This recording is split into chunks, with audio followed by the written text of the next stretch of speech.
Assalamualaikum warahmatullahi ta'ala wabarakatuh.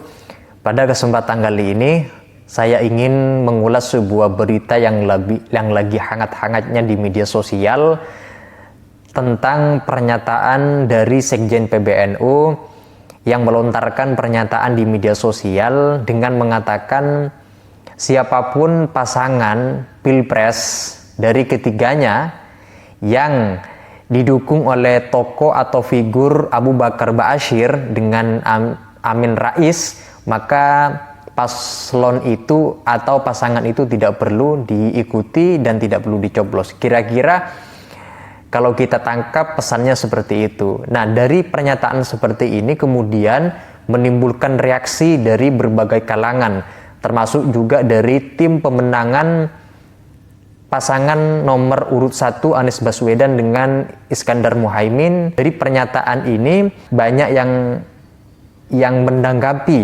meskipun tidak bisa dinafikan, ada yang pro, ada yang kontra, ada yang setuju, ada yang tidak. Kalau yang setuju ini datang dari Yeni Wahid tentu. Amin Rais dengan Abu Bakar Ba'asyir, kalau kita lihat ini kan dua tokoh memiliki background yang berbeda dengan kalangan Nahdlatul Ulama atau punya mindset manhaj yang berbeda dengan kalangan Nahdliyin. Dan kita tahu bahwa Abu Bakar Ba'asyir ini adalah mantan terorisme kelas berat. Sementara Amin Rais kita tahu ini adalah tokoh kontroversial yang walaupun Amin Rais dulunya ini aktif di organisasi kemasyarakatan Muhammadiyah, tapi belakangan ini tidak nampak ke Muhammadiyannya, justru kemudian bergelut di wilayah-wilayah yang lain. Dua tokoh ini, kata Gus Ipul, dengan dikonfirmasi lah kira-kira atau disetujui oleh Yeni Wahid bahwa dua tokoh ini ketika mendukung salah satu paslon maka tidak perlu diikuti paslon itu.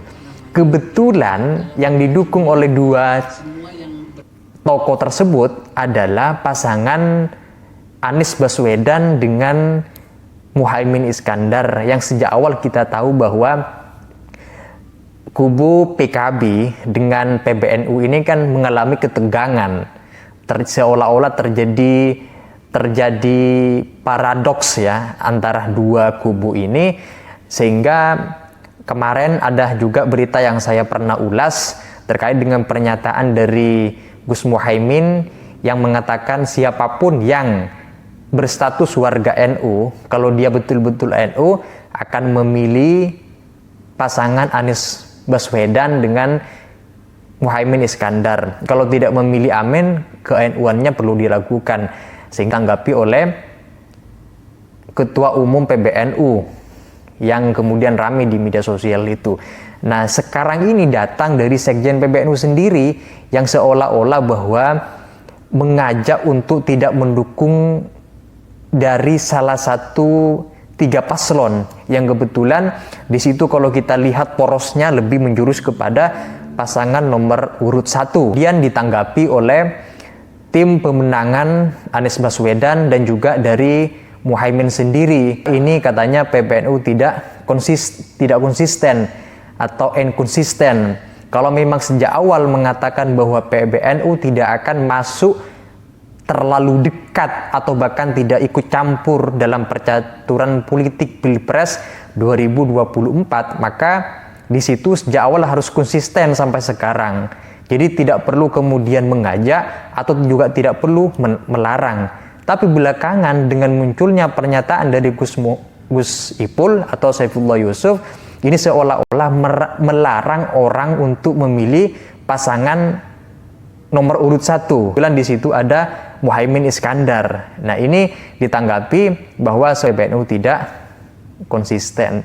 PBNU dengan PKB itu tidak mungkin bersatu. Di samping memang PKB adalah partai politik, sementara NU ini adalah organisasi keagamaan kemasyarakatan. Tapi kan tidak pernah menemukan titik tengah. Itu PKB bukan bagian dari NU atau NU tidak menjadi bagian dari PKB.